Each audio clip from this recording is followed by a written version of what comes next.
director of RVA Works. A few years ago, we brought 1MillionCups from the Kaufman Foundation here to Richmond. And so this is a weekly networking event. And so we always start out by thanking the Kaufman Foundation for their support. This happens now in 100 cities around the country and has been really successful in terms of creating grassroots entrepreneurship, helping different startup founders access other entrepreneurs in their community. And so we're happy to do that for the Kaufman Foundation here in Richmond.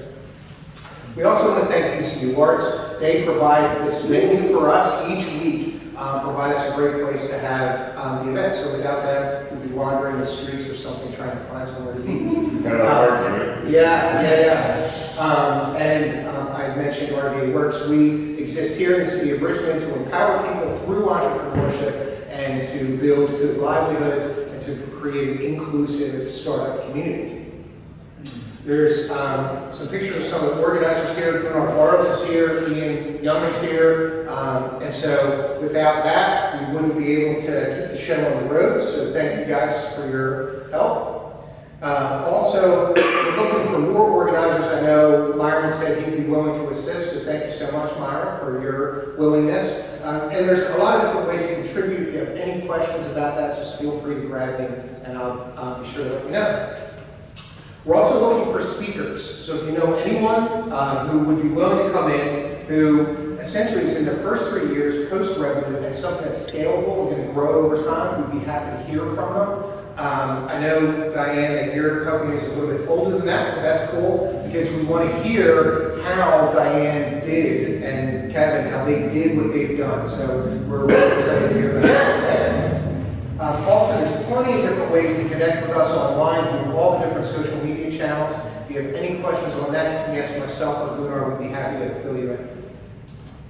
Okay, just as a kind of public service announcement, we like to provide a little snippet on some of the other events that are happening for the entrepreneurial community around the region. And so we always highlight Toastmasters. For the people who come in, by the way, as speakers, Jen Einhoff offers a complimentary hour of speaking coaching, so people can brush up their skills a little bit. And so she's involved with Toastmasters here in the region.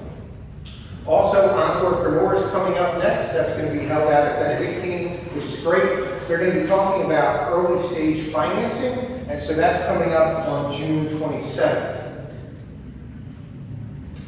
Career Prospectors and Jan have a marketing workshop that's coming up on Thursday the 8th, so that's tomorrow, right out of Twin Hickory in Glen Allen at 10 a.m. Okay, so the co-working space and movement church, I'm not sure if you're familiar with that or not. That's a relatively new thing. They're going to be having a meetup on Friday, and that's going to be at 9 o'clock.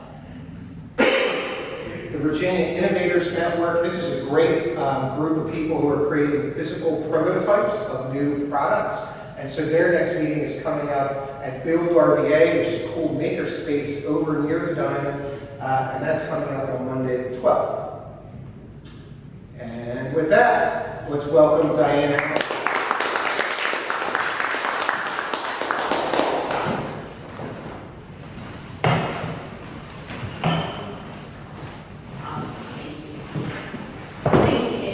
You're welcome.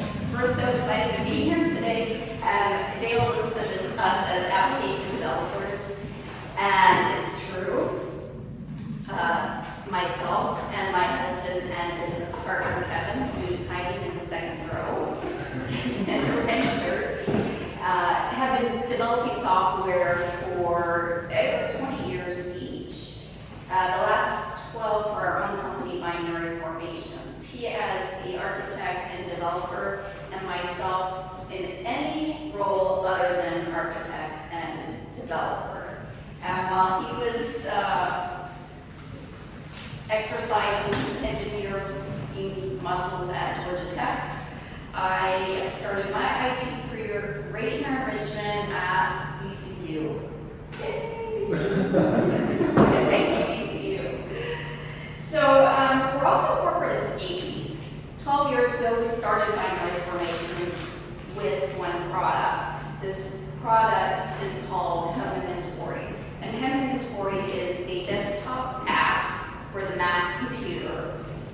and it helps you document your household, the contents of your household for insurance purposes. And in those first few years, Kim and I, we really saw something there that we could take this from a hobby, which is what it started as, and turn it into a real business, because it was solving a need in the marketplace. There wasn't many tools like this out there at the time, and everybody knows you need an inventory of your home for insurance purposes, just in case. So it's solving a problem. We also knew people would pay for it, because that first few months we had 5 paying customers. And we knew we worked really well together because we had been working together for years, building software for other companies, and we knew it was possible. So with it earning about a quarter of our combined income, we jumped ship and quit our corporate jobs, and we, with our 2-year-old in tow, took that leap and went for it. And thus began the extremely exciting, yet often scary journey of building a product and selling it to direct to the consumer. Our products happen to be mobile desktop apps that run on Apple platforms, and we just happen to be the developers of that. So, in the years since, we have brought 16 different mobile desktop applications to market. And in 2010, when we took this full time, we really became a lot more than application developers. We became business owners. So now we've got both sides of the puzzle for our business. And if you look at each one of these, you can consider them each their own business, really, because we're taking a challenge in our own lives, and we're coming up with an idea to solve that challenge, taking that idea, building a product, and then releasing it out into the marketplace. So it's almost like 16 different mini companies. We've gotten a lot of experience at it. To the next one. And have had some success. And through the years, we'll talk a little bit about home inventory. Before I go on, how many people are Mac users? Okay, so we've got some in here. So you guys are familiar with the Mac App Store, then. This is the front page of the Mac App Store, which is Apple's online store for their Mac computer. Just like the stores on your phone, it's delivered with the device. And throughout the years, home inventory has been featured on that front page by Apple. Now, these features are unearned media. It's called unearned media. We don't buy it. We can't ask for it. Apple's editorial team goes out and chooses. They handpick applications to be on this page.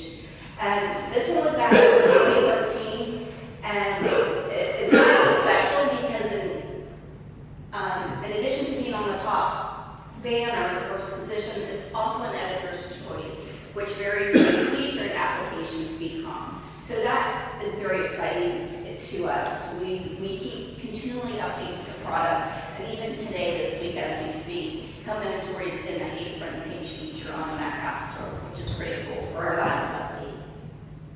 So we also have features on the Apple TV. Anybody know there's a store on the Apple TV? and the mobile App Store as well.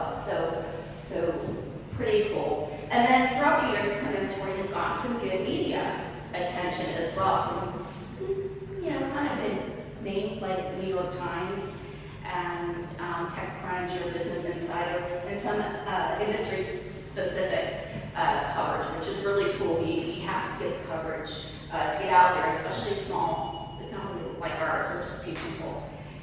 The most exciting thing for home inventory so far was in 2013 when the Apple editors picked Home Inventory as well as 21 other Mac apps out of the entire store for a Best of the Year award, which was fantastic. There were over 20,000 apps in the store at the time, so that was pretty exciting. So we've been around a little bit with Home Inventory.